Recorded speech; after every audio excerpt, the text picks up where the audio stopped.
Charlie, we're here for the mid-year recap. Kind of tell us what's going on in Miami Springs real estate right now. We're still on that ride.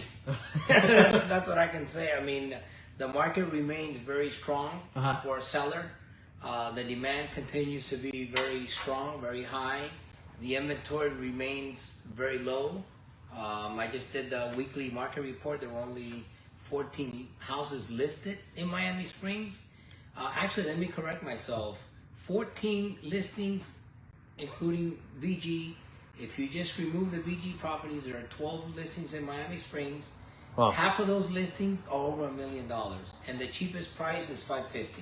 Tell me Wait, if that's a ride. So half of the properties in Miami Springs right now that are for sale are asking for $1 million or greater. Correct.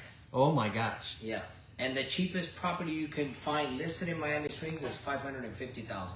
Wow, that's it's very different from last year, but I mean it's very different from just 6 months ago in terms of where the market's at. Very different. We got a lot of questions to go over and a lot of numbers, and I'm trying to figure out kind of where I'm going to have the answers for you. So, I'm learning every day. But it sounds like demand is still very high. Is that the case, guys? Yes. Yeah. Even with the rise in interest rates, demand hasn't really leveled off too much, if at all. Maybe that changes as interest rates go up later this year, but for now, the demand is still pretty high. Pretty much as soon as you put a property on the market, if it's reasonably priced, you will get offers. If the marketing is right, you will get offers. As long as you're pricing your house within some kind of reason, you're gonna do fine. Okay, so that's for the sellers. Now for the buyers, we were talking a little bit off camera about the impact of the interest rates and its impact on demand. And tell us a little bit about what we're talking about interest rates and its impact on demand right now. Well, if you look at the change in interest rates, just late last year, you were able to get mortgages for 3.5%, right. And now you're more like at 5.5%. Okay. So that impacts the ability of buyers, especially if they're more like an entry-level buyer, their ability to buy a house. So let's say that they were looking at a $800,000 home with that 2% interest increase. Right. Maybe they don't qualify for that $800,000 home. Maybe they're down to $650,000 or $600,000. Got it. And then of course that brings along more competition because more people can afford lesser price homes than more expensive homes. So yeah, it's the interest rate hikes that are, I guess, projected. Right. And nobody really knows how much that is, but that's going to impact the market at some point, and the inventory will probably increase, and the demand will probably start to taper off. Stabilize. Yeah. Well, right now it sounds like demand continues to be sky high. It's not like demand is falling off or waning. The demand is really what's driving the prices. Are people willing to tell us a little bit more, Sean? It's demand is driving it, but the inventory is driving it as well. Okay. There's just not enough inventory to satiate buyer demands. Like we were looking at these numbers. 12 listings in Miami Springs. You talk about a couple of years ago, we were more in the high 20s or 30s. And now there's no inventory for people to buy. So when something comes on the market, it gets absorbed. It gets under contract fairly quickly. Fairly quickly, yeah. It's just supply and demand, and that's what we're experiencing right now. So, let's talk about that. You said, like a few years back, it may have been 20 properties at any given moment, and is that because properties used to take longer to sell, or is it? And today they're just selling so much faster that as soon as something's out there, it's going quicker, or is it more of less people want to move out of Springs, and so that's reducing the supply? Like, I guess why were there more houses for sale before than now? Right. Maybe the question I'm trying to ask. Well, yeah, real estate is cyclical, so right. You go through different cycles, and at that time there was probably less demand. So, properties stayed on the market a little bit longer. But as the interest rates became very historically low, right. that started increasing the demand. And you know, we have to talk about the pandemic as well. People, you know, when the country shut down, you know, the market shut down pretty much. Yeah. And then when it started to come back, it took off straight up because a lot of people realized, wait a second, now I can work from my home. Right. So now let me start looking for the right house. Let me start looking for the right community, because I want to be working from the house now. So I want the right amenities. And I mean, let's face it, we love Miami Springs. Who wouldn't want to live here? Yeah. And be able to work and live here from your own house, your own little piece of paradise? Yeah. There's a lot of different factors. Yeah. As far as people wanting to leave, Miami Springs has never been a high turnover neighborhood, as in a lot of people buy and a lot of people sell. Right. It's always been very low turnover. People usually buy here and stay here for a good amount of time. Yeah. You know, longer than 7 years, you know, longer than most neighborhoods. So it's not a lot of like move in, move out. Right. So that hasn't changed since, you know, since a couple of years ago. It's always kind of that way. Well, what I love about Miami Springs is not only what Sean just said, but a lot of the people that are moving in are the kids that grew up here, That's right. that went away, and now they're like, wait a second, I'm coming back home, and I want to buy my house here because I know what it is to raise a family in Miami Springs. So, I mean, I'm a parent that raised 3 girls here, and I have Sean and my daughter here. You know, they came to the Springs from the Brickell area. So you're seeing a lot of that, you know, not just kids that grew up here, but, you know, you see young families that are living in the Brickell area or outside, and they're like, wait a second, Miami Springs is great. And we've had at least 4 transactions this year where it's been that, you know, young family, they live in the Brickell downtown area, Right. They want to start, you know, growing their family. Well, they discover Miami Springs. Yeah, and we talked about this before. Like my generation, the young 30s or high 20s to late 30s kind of group, the millennial group. You know, they're starting families, they're making money, and they want a place that's safe and a place that they're gonna raise their kids. And they see Miami Springs now, like it's on the map alongside Coral Gables and, you know, Coconut Grove and you know, all these other high-end neighborhoods. It is definitely on the map. We have more doctors and architects and engineers that we've worked with in the past year than ever before. So these are the kinds of clients that are moving into Miami Springs. Now you mentioned something there, both in terms of the professionals that are moving in, as well as, you know, young folks who are maybe living in Brickell. We're talking about also demographic change that's happening, right? In terms of from an income standpoint of what it takes to live in Miami Springs. I mean, gosh, my first home, you know, it was $160,000. Good luck finding anything in Miami for that, even a condo, right? You know, I need to make a comment here. He just said something that he's 30-something and the 20-something, making me feel old.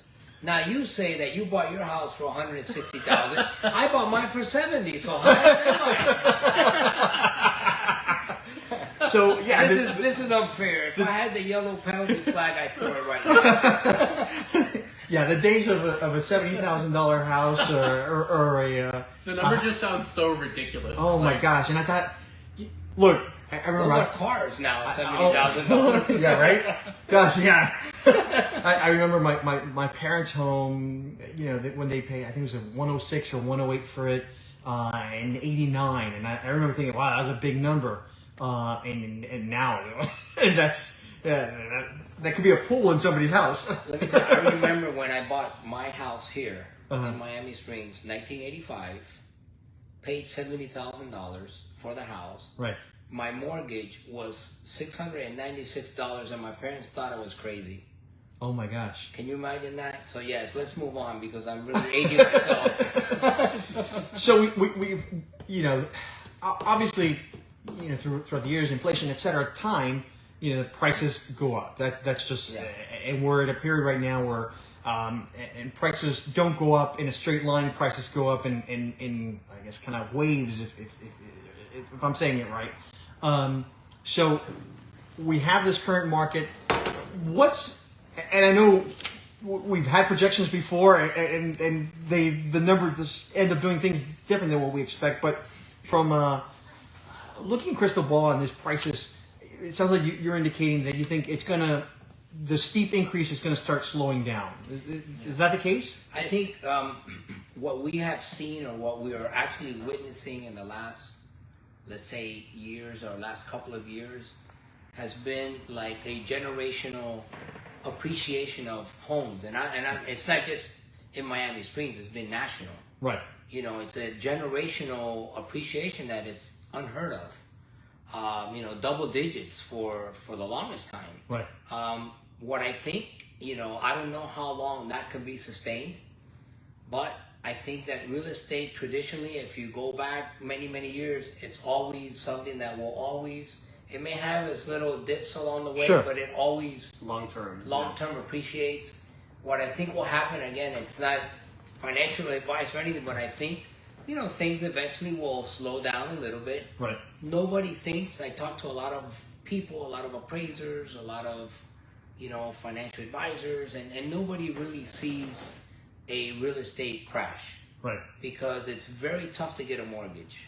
So banks are giving loans to people that are qualified. Right. But going back to supply and demand, as the inventory starts to increase, you know, the prices are not going to be as strong as they are. Yeah. I think that we're witnessing a new normal. Yeah. You know? I think you're already starting to see some of the effects of the interest rate rise in moderately slowing down the growth of value. So I'm looking at the charts that we do. I know it's kind of hard to see. I can rotate. Okay. So these are based on the market reports that Charlie puts together. Right. And I take, you know, the data points and plug them in, and it's very easy to graph as long as we're keeping up with the work. So in 2020, we saw the COVID hit, prices plummeted.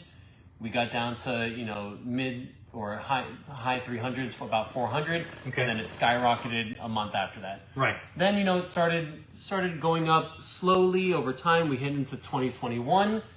April and May come around in 2021. And just to share with everyone, we're looking at closed sale prices. Closed the average sale- closed sale price Average in Miami Springs. In Miami Springs alone, Okay. yeah. Average closed sale prices.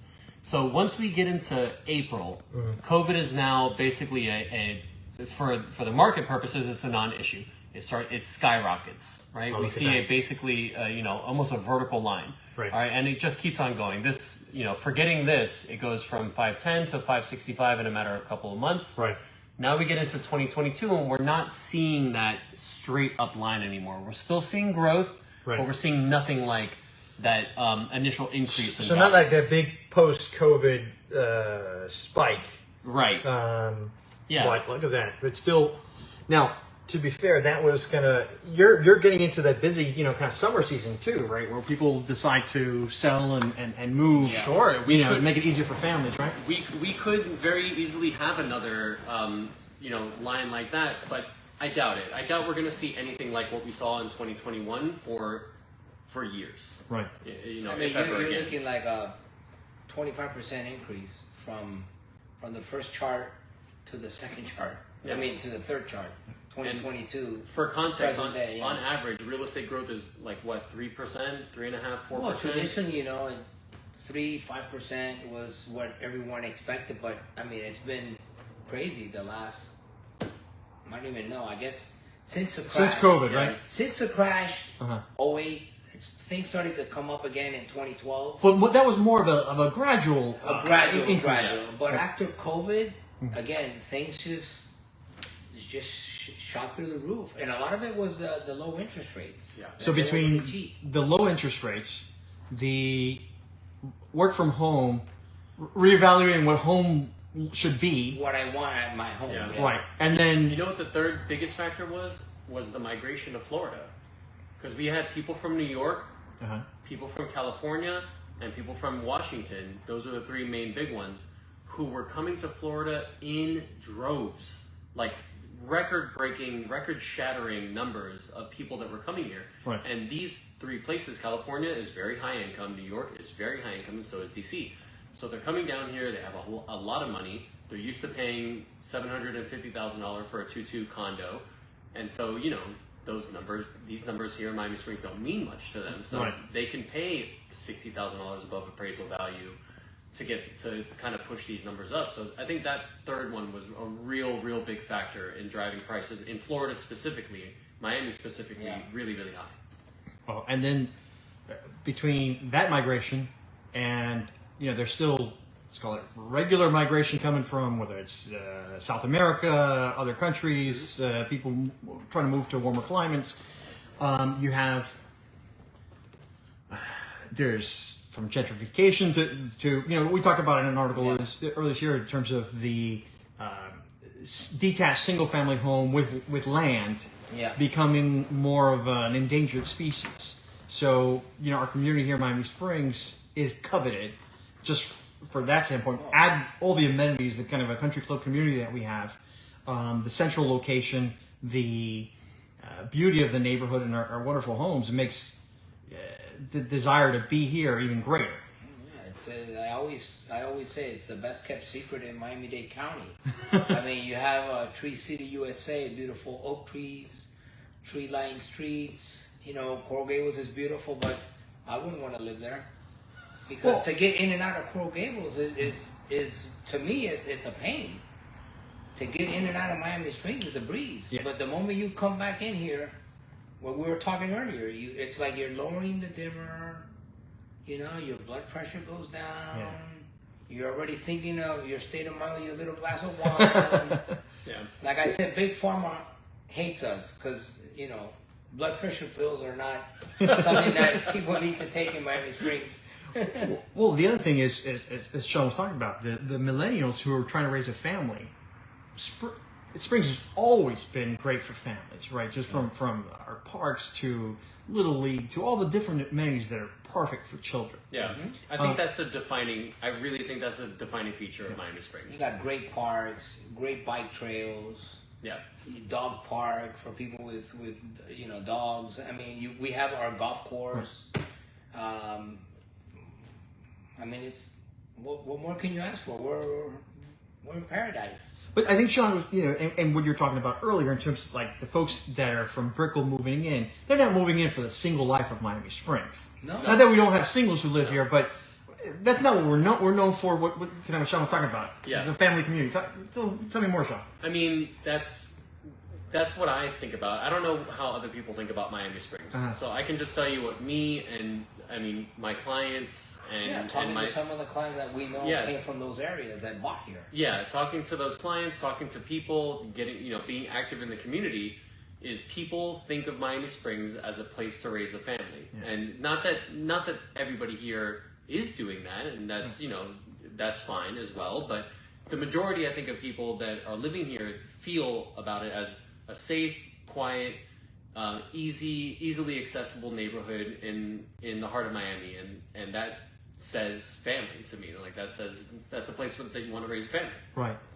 Now the concern, of course, is now for that person who's trying to get their first home. Yeah. Getting into Miami Springs is not easy anymore. It's not the $160,000 home that I got into, not the $77,000 home that you got into. It's so tell me more about what's the prices for someone trying to get a starter home in Miami Springs. What's that looking like these days? Right now, if I were to look at today's market, cheapest home $550,000.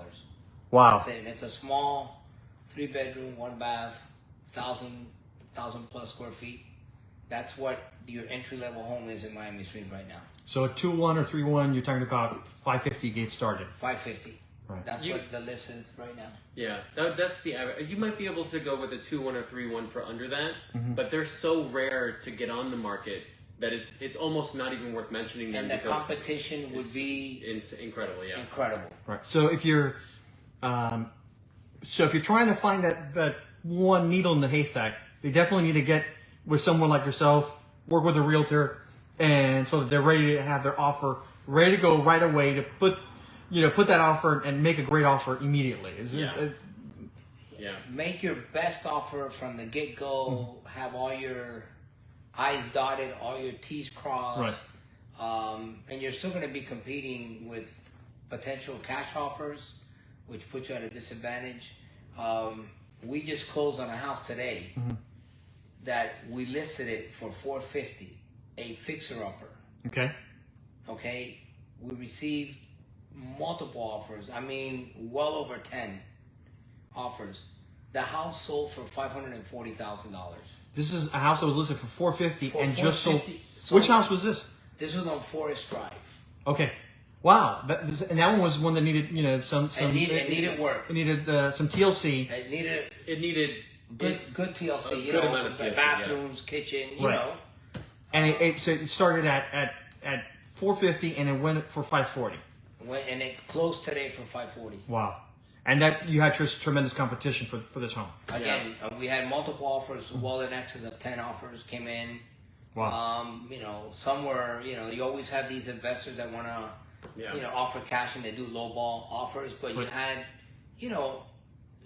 multiple offers well above the list price. Yeah, and Charlie was talking about this before, where when your number is lower, you have more competition. And I think a lot of people are waiting. A lot of like first-time home buyers are waiting for that low-price fixer-upper house that's going to hit the market, and then they're going to pounce on it. Right. What they're not realizing is that there are several hundred people just like you looking for that same house, and there's a whole host of investors that are going to see that house and pounce on it. So you really have a good 10, 15 offers probably on something like that. You can't wait for that one perfect special house that needs everything. You need if you're looking to buy, you need to be actively looking on the market, and like you said, you need a realtor, especially in today's market, that's going to help you, because there are ways to beat cash offers. I know, because I did it with a couple clients that we worked with in different markets. There are ways that you can put in an offer that's going to beat a cash offer if you put in the right terms. Got it. So there are some tricks that you can do, but you need to get all that set up. You need to work through the strategy. You need to have all your documents. There's a lot to it. Well, I wouldn't call it tricks. It's more like strategies. Show the seller, give the seller that comfort level that even though this is a finance offer, it's pretty strong because the buyer is strong, their employment is strong, their credit is strong. You know what I mean? Right. So to the seller, they just need to feel comfortable that, you know what, I'm going to give this young couple that opportunity to move into Miami Springs, and a lot of times sellers, I was there. Yeah. I remember when I bought my house, I had a down payment, I had to get the financing. Right. You know what I mean? But you gotta be straightforward, you gotta be honest, and and be transparent. Show them that they're really qualified. Don't just get a pre-approval letter. Show the seller, listen, they've been thoroughly vetted. Right. Because they've gotten not just a letter that they wrote that you're approved, they've actually checked their credit, they've actually looked at their tax returns, they've looked at their bank statements, they've seen their, checked pay stubs. You know what I mean? Right. Show them. So. And you can beat a cash offer. You can. Folks right now who are interested in buying Miami Springs are pretty much going to be good income, great credit. They got cash put aside already. Basically, let's call it what it is. The prices have gone up, guys. There's no miracle home. If you got bad credit, if you don't have money down, you're buying in Miami Springs is very difficult. And that's okay. Let's call it what it is. That's okay. You don't have to start in Miami Springs. Right. I didn't start in Miami Springs, and most of the people that live here now, they didn't start. They rented in Brickell. They saved. They planned, and then they bought. You can still get here if you want to get here, but it may not happen overnight. You got to plan it, work it, and get there. Exactly. Now let me ask you, for someone who, take an example, someone who is starting out with a millennial couple and they want a family, and they're seeing rents continue to go up. They can't afford Springs right now. Would you recommend for them to continue renting, or to look to maybe buy in maybe another community that may be more affordable, but at least they can start building equity in another community? What would you recommend to that young couple who... It's hard. It's always better to own than to rent. Okay. Because you are building equity. Right. Okay, but there's so many other factors. You know, where do they work? Right. Is that community going to be that far away that then you start to affect your quality of life? Right. By sitting in traffic for an hour or more each way. Yeah. You know what I mean? Gas prices the way they are now, that's another that's a big deal. Yeah. You know what I mean? So Yeah, great point. You know, so when maybe- when gas is approaching $5 a gallon right now, It makes a big difference. living in Miami Springs is a huge, tremendous Yeah. value. Yeah. Living here because we're so central. Yeah, that's true. Yeah. That's something we've talked about it before, but it's a little bit more real as it's going to be $5 a gallon. It's not the same as it. I used to complain when I was a kid, around $2. Yeah, no. And it's going to keep getting higher from what I read. You know, I heard something in the news. I think it was yesterday or something that we could be looking at $6 a gallon by Labor Day. Yeah.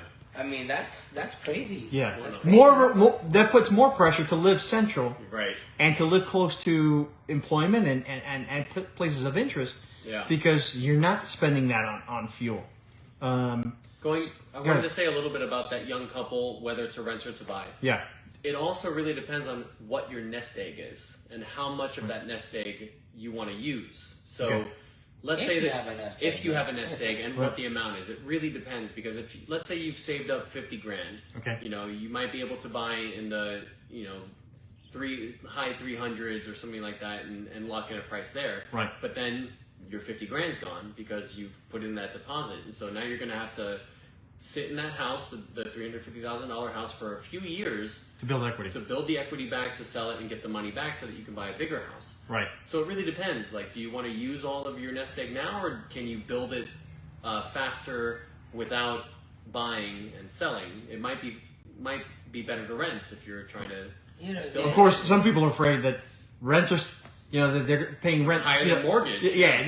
Or that, great, I got a great rent this year, but now I got to renew. It's holy cow, my rent's going up 20% or whatever it is, Yeah. and people are getting hit with that left and right Yeah. throughout the community. Yeah. I think that young buyer, I think what they need to do first is do an assessment of where they are, meet with a professional mortgage broker, Right. Yes. meet with a real estate agent, put the cards on the table so everyone can give you a truthful, honest assessment of where you are, because maybe you have that $50,000 nest egg, Right. but you have a great job, you have great credit, you have great income, maybe you can buy something. You know what I mean? It just depends. Everyone's different. I mean, banks are still doing loans, Right. with 5% down payment. Right. You know what I mean? So Right. even if you look at a $700,000 home, 5% is what? 35,000? 35,000. Yeah. You know what I mean? But if you got great income, let's say you're a young doctor, young professionals, and you have good income, but Right. you're just starting out, you might be able to get in. And You know what I mean? it So would be every absolutely case is worth different. it to do you that. know? Yeah. If you're a high earner but you don't have a huge nest egg, but you want to buy, Yeah. absolutely you should take the plunge and do it because Yeah. you're going to be thanking yourself in 3 years. When you're So when you're in. every case is different. That's why I like to say, I like to take the time to meet with somebody, no rushing. Right. Let's go over your situation confidentially. Sure. With the mortgage broker, so we know exactly where you are, and then we could say, you know what, this is the blueprint that you need to follow to get where you want to go in the next 6 months or the next year, or guess what, surprise, let's go house hunting, we could do it now. Right. But you have to have that assessment, Yeah.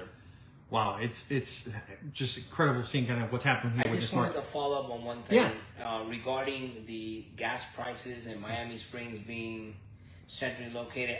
I'm at the point, Nestor, that I don't even want to leave Miami Springs.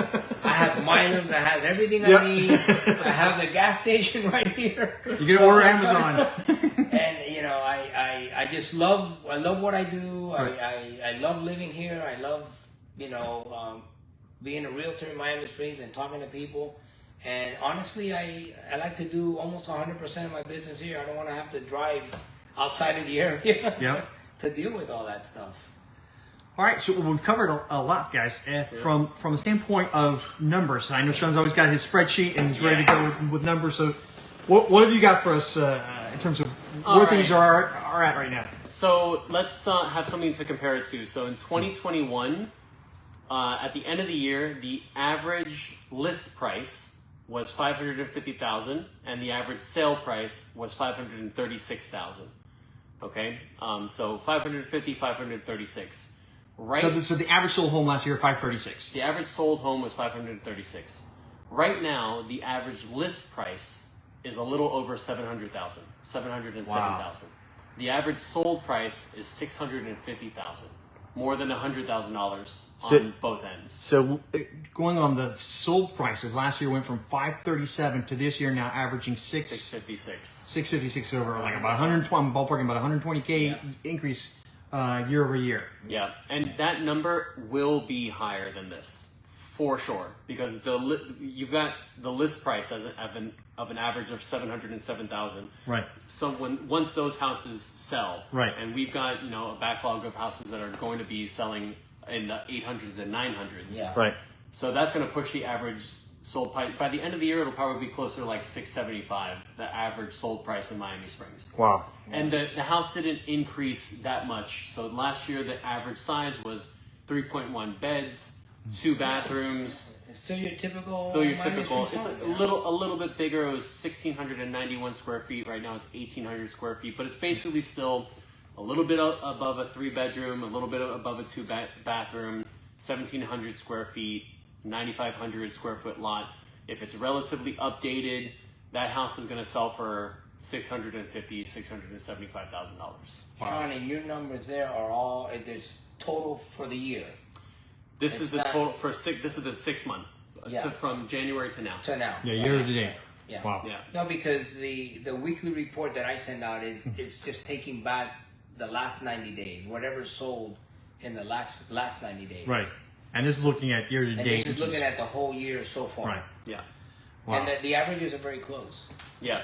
Yeah. And this is taking into account there were a couple houses here that sold for under 400,000. 181 Truxton and 117 Pine. These were 350 and 350. These are 900 square feet. Very, very small 3-1 houses. I wish I would have bought one of those houses. What's the most expensive Back in January. house that sold this year? So the most expensive house that sold this year is 1031 Hunting Lodge Drive. That sold for $1.35. $1,350,000. $1.35 million. That was a 5-bedroom, 3-bathroom house, a little over 3,000 square feet, built in 1951. No pool. Mm-hmm. I'm sorry. Yes, no garage. Yes, a pool with a 14 on the golf course. On the golf course with a 14,000 square foot lot. Beautiful, beautiful house. And I don't know if you have, how many houses have sold for over $1 million so far through the first 6 months? 3. 3 houses over $1 million. 3 houses over $1 million. Last year there were two houses over $1 million. But this year we're gonna have more houses in the 900s, more houses in the 800s, more houses in the 700s, And more houses in the millions. Yeah, and more houses in the millions by the end of the year too. So wow. So the average sold from 537 to 650. Yeah. And you're selling more homes over $1 million than ever before. Mm-hmm. And so folks, if you're trying to buy and their houses are still selling fast, you got to get with the realtor. Obviously, the Leonard Real Estate Group, there's a reason why you guys are the #1 team here in Miami Springs. A lot of hard work goes into it. It's just not because you're just, the nice, good-looking faces I'm looking at here. But I know there's a lot of hard work that goes behind it. So I think you guys, always share, if you're looking to buy or to sell, you got to work with a realtor. And if folks want to contact you, how can the best way for them to reach you? They can go ahead, Sean. Your number. So you can reach me at 786-205-0187. You can email me at Sean.E.Pascale@gmail.com.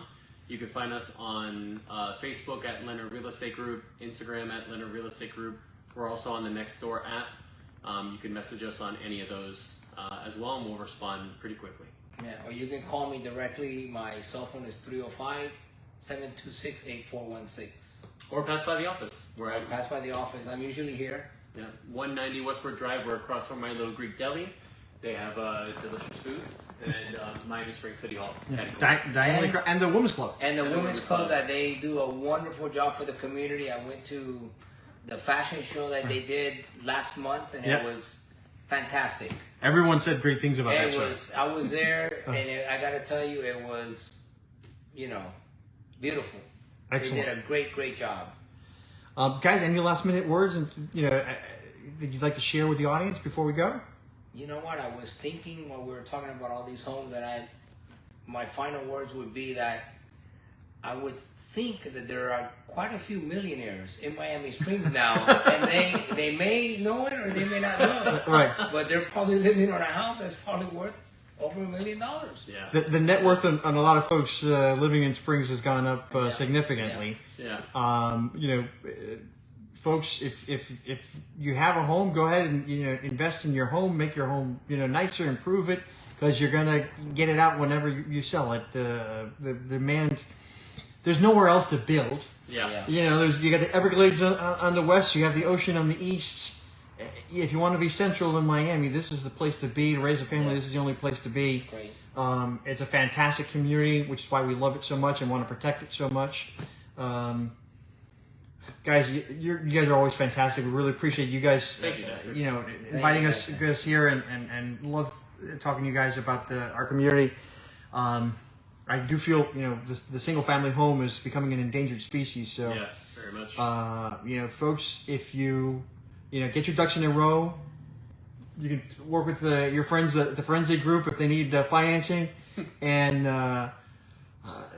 work with a realtor to get on those houses. They're not lasting long. So again, thank you guys for having us, and really appreciate it. And let's see what the second half of this year has to offer. I'm curious what that end of year recap's going to look like. I can't wait to see it myself. I tell you, it's going to be great. Thanks again, guys. I appreciate Thank it. you, guys. Appreciate it.